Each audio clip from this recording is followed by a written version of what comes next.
The humid heat of northeast Thailand hit me like a wall the moment I stepped off the last bus. I was a young anthropologist, fresh-faced and full of academic ambition, arriving at this small village along the Mekong River. My mission: to study the local beliefs about river spirits. The air was a thick cocktail of mud, murky water, and the faint, sweet scent of incense that seemed to hang over everything. My boots crunched on the dirt road, the only sound in the strangely still afternoon. Wooden stilt houses, roofed with nepa palm leaves, stood silent sentinels under the blazing sun. Even the tall palm trees were unnervingly motionless. Despite the hot breeze I could feel on my skin, the villagers' eyes followed me with a cautious curiosity. Their smiles didn't reach their eyes, and their handshakes were so brief, it felt like they were afraid of touching me. The village chief, a man with a stern face and deep-set eyes, welcomed me into the largest of the stilt houses. The moment I mentioned my interest in river deities, a heavy silence blanketed the room. Even the rhythmic creak of the bamboo fan in his wife's hand stopped. "The river gives us life," the chief said, his Thai thick with a local accent, "but it also brings dreams. Some things are better left sleeping." It wasn't advice. It was a warning. They put me up in a small stilt house right on the riverbank. That first night, I was jolted awake by whispers. It wasn't one voice, but hundreds, a chorus of murmurs rising from the river itself. The language was alien, the tones rising and falling like the tide. My heart hammered against my ribs as I crept out onto the porch. The river was a black, oily void under the sliver of a moon, and on its surface, dozens of green-blue lights flickered, like eyes opening and closing in the dark. I scrambled back inside and bolted the door. The whispers continued, soft but relentless, until the first light of dawn. The next morning, I forced myself to walk along the riverbank. The sand was cold and damp under my feet, a stark contrast to the oppressive heat of the sun. That's when I saw it. A strange, ancient tree at the water's edge. Its trunk was gnarled and blackened, and from its skeletal branches hung hundreds of colored cloth strips, tied with threads of every imaginable hue. They rustled in the breeze, a sound like whispered prayers. It had to be a Neng Mai, a spirit tree where villagers left offerings.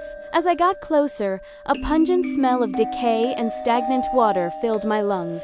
I raised my camera to capture the strange sight. Just as I pressed the shutter, a sudden, violent gust of wind whipped through the branches, sending the cloth strips fluttering wildly. For a terrifying second, the rustling sounded exactly like a chorus of giggles. That evening, back in the relative safety of my stilt house, I reviewed the photos. My blood ran cold. In one of the pictures, peering from behind the curtain of colored cloth, was a face. It was pale, with eyes like two black, polished stones, staring directly into my lens.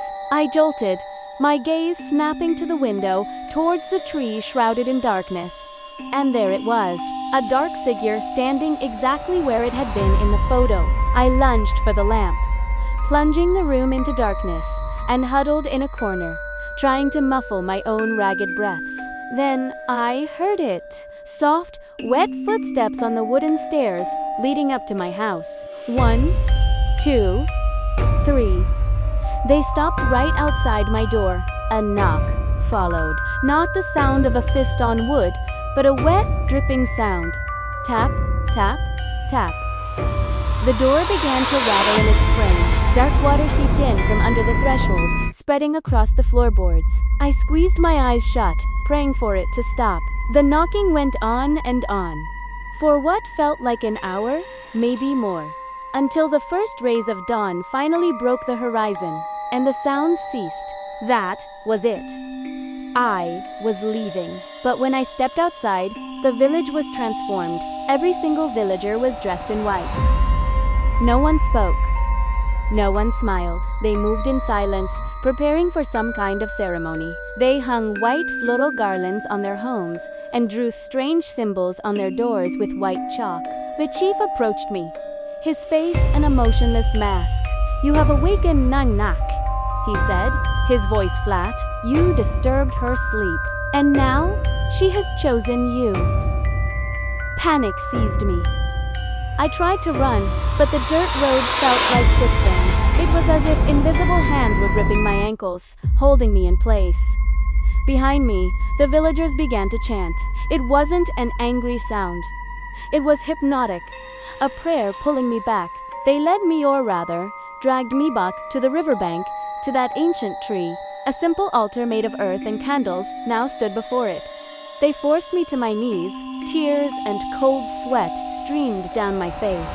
Primera Behedem pleaded, but my voice was swallowed by their chanting and the roar of the river, which was now louder than I'd ever heard it. The chief stepped forward, holding a wooden bowl filled with dark river water. He tipped it over my head. The water was bone-chillingly cold, thick with the stench of mud and algae. And as it drenched me, I felt it. A presence. From the river, a pale figure began to rise. It was a woman with long, black hair plastered to her face, her white dress clinging to her form. She moved without a sound, stepping out of the water and leaving wet footprints in the sand as she walked directly towards me. The smell of water and rot was overpowering. I was paralyzed, unable to move, unable even to scream. Her hand, cold and wet, touched my forehead. The touch was like ice, but it burned it, searing itself into my soul.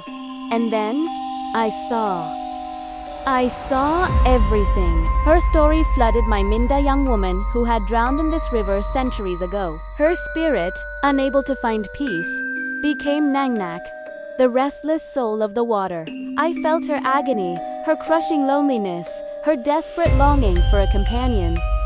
She didn't want to hurt me, she just wanted me to stay. When I opened my eyes, the villagers were gone. It was just me and the pale woman by the river. She extended her hand, a silent invitation. And in that moment, the fear was gone, replaced by a strange, profound sense of peace. I stood up and followed her. My own feet no longer made a sound on the sand. We walked together into the pitch-black river. The water was icy, but it felt like an embrace. Now, I understand I'm not an anthropologist anymore. I've become part of the story, part of the river, part of Knack. From the depths, I can hear the whispers of the other lost souls she has gathered.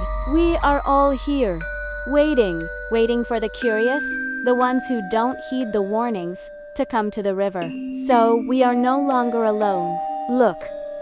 Another boat is docking. A traveler with a camera is stepping onto the shore. He's looking towards the ancient tree. He will stay forever, like all of us.